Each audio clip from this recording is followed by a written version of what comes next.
What's up mga ka-Roadie? Welcome naman sa panibagong nating vlog dito lang sa Bucari, Iloilo. At for today's vlog, meron tayong inimbitahan mga guests na galing pa from Manapla at from Capiz. Dahil nga first time nila dito, lilibutin natin yung buong Bucari kasama sila.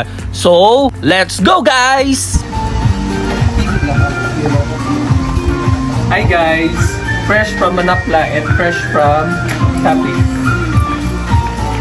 Yung first stop namin ay kakain muna kami ng lunch dahil nga 2 PM na kami nakadating rito. Pero yung kagandahan sa kainang ito ay bukod sa masarap nilang foods ay yung perfect view ng bundok na napakaganda, green na tanawin at napakasariwang hangin. Nako mga ka-Roadie, hindi ko na mabilang-bilang kung ilang beses na akong nakapunta rito at nakakain rito.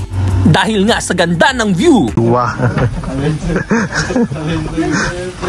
Habang nag-aantay kami ng aming order na pagkain, ay nakipag-banding muna ako sa dalawa kong mga guests. It's been a long time since hindi kami nagkita at na-miss ko kayong dalawa.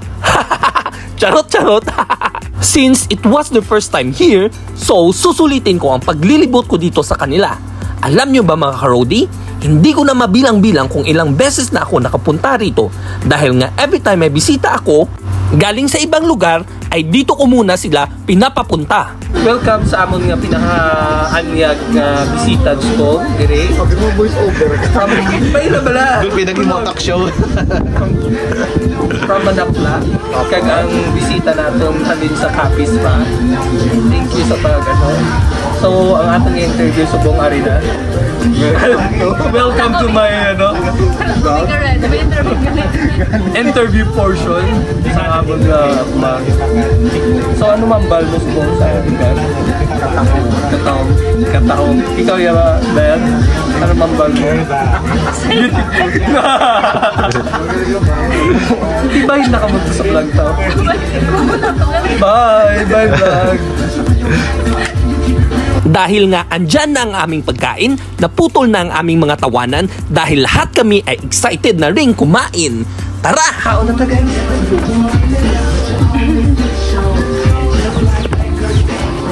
Lunch! Mual pa more!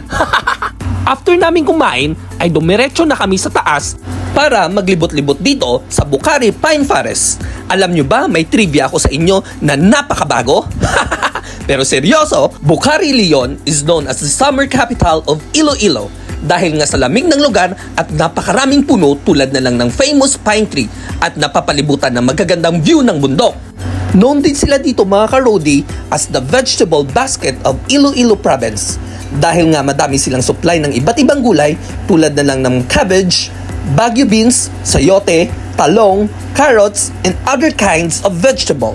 Sabi ko sa kanila, since hapon na at nandito na rin tayo sa lugar, ay mag-overnight na lang tayo rito dahil bitin na rin ang pag-akyat natin doon sa taas sa viewing deck ng bundok. Nag-agree naman sila na dito na lang kami mag-overnight since nag-offer naman sila dito ng mga rooms at tent. So dali-dali kaming naghanap ng mga rooms na pwede naming mastihan. Yung mga rooms pala nila rito ay made of bamboo na pwedeng pang dalawahan, mga group of friends, or family. Dahil nga made of bamboo ang mga rooms nila, napag-decide nila na maghanap na lang sa ibang lugar dito sa Bucari.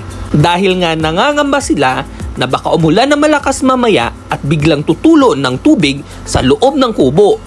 Although ang rooms nila ay okay naman at mura pa. Dahil dyan, napunta kami at napadpad dito sa lugar na ito. Welcome to Amazing Grace!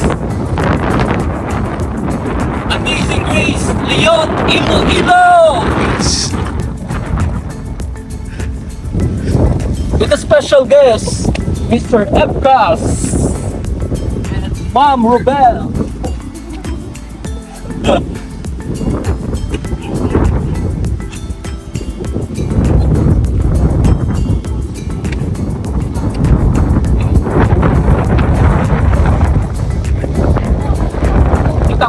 Ayo, amo man sa no, amo man damit na. Sabi ko sa taga-video ko na videohan niya ang lugar dahil napakaganda at rare mo lang itong makikita. So nag-decide kami na dito na lang mag-overnight dahil may pool na rin sila sa area.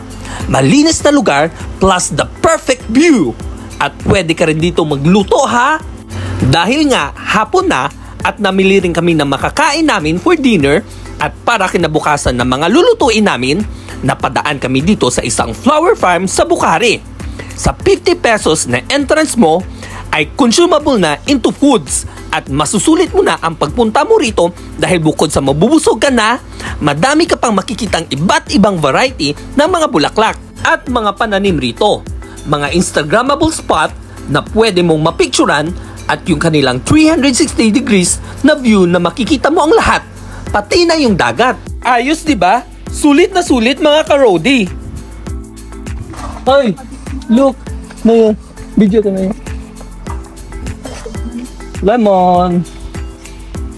First time ko talagang makakita ng ganong kalaking lemon. Akala ko nga pumelo sa una eh. Yun pala, lemon lang. Mabalik lang ka.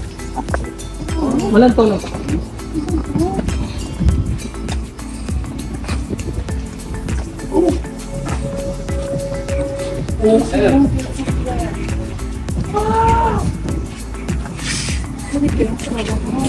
See!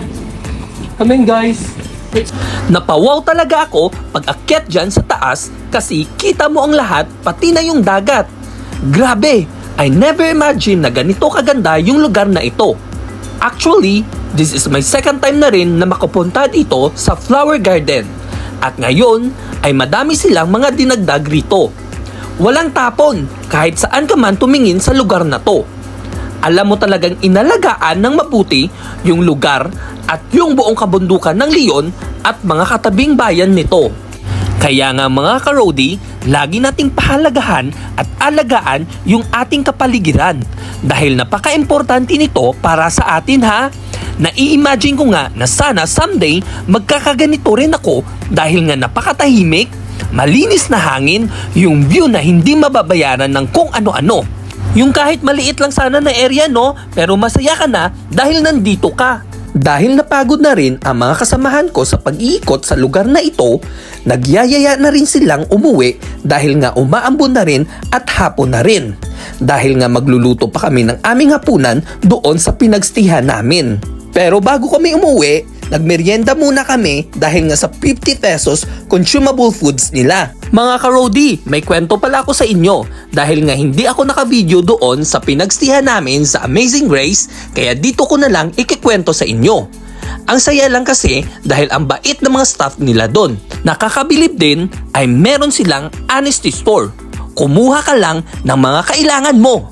Dahil nga walang nagbabantay, pwede mo siyang bayaran agad-agad or bago ka mag-check out. Nakakabilib din doon kasi hindi mo na kailangan gumamit ng ventilador or aircon dahil yung dapya ng hangin doon ay napakalamig na. Pagkatapos, may wifi pa silang ino-offer doon. Pero huwag ka lang mag-expect ng malakas doon ha dahil nga sa bundok ka. Ay karon si Paon ta. Joke lang.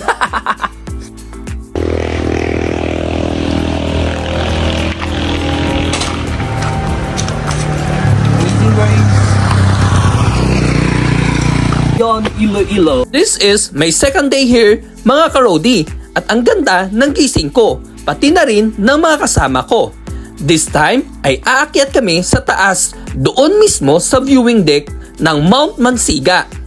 Pero before that, dadaan muna kami sa chapel ng Bukhari. Hindi kasi kumpleto ang pagpunta mo rito kung wala kang picture or video dito.